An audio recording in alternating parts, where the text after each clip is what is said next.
Hello artists, today we're going to glaze your flower pinch pots. Glaze would be this. It looks like paint, but it's actually not.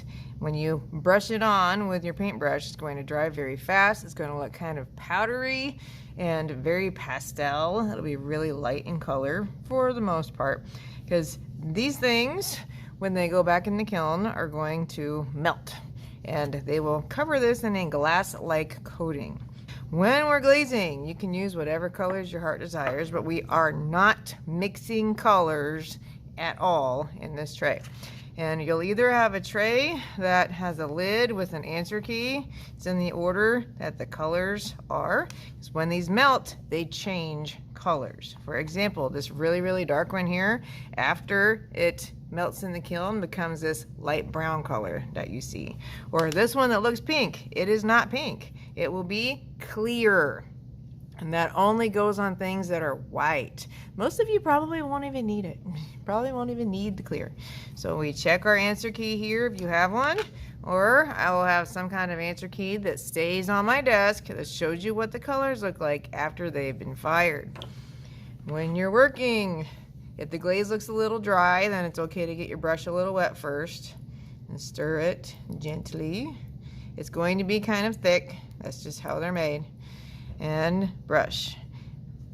You're allowed to paint every single part of this. If you have cracks or little bumps, things that are hard to get at, we just kind of stab at it with your brush gently, like I'm stabbing in here to get in between the petals. One thing you are not glazing, this part right here that touches the table, do not glaze there. And the reason is, one more time, these things melt. We cannot have anything here that's going to melt. So do not paint in that bottom circle.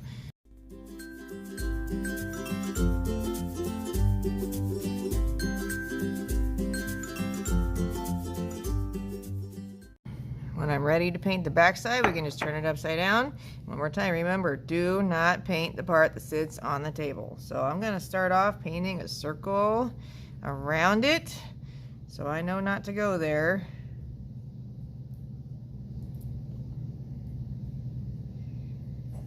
And then I can paint the rest of my leaves. And if you accidentally get a little bit of glaze on the table, that's okay, it'll wash off. If it gets on your hands, that's okay, it'll wash off your hands when we are done.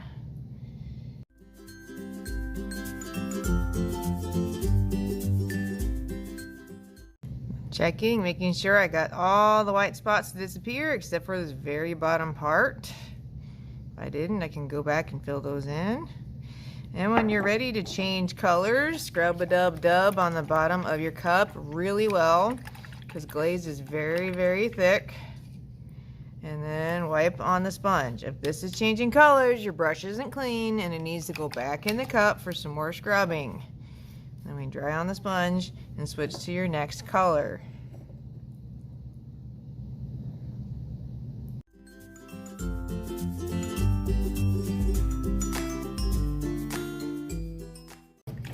Now, when you are glazing, we are not going to cover up one color with another color. Like I painted this orange. You can't go and change your mind and put another color on top. It's not going to cover it up. The colors will melt together. So only put glaze on things that are white. So I put glaze on my white petals and glaze in the white center. And then it's done. And I'll tell you where to set these. And the next time you see them, they will be shiny.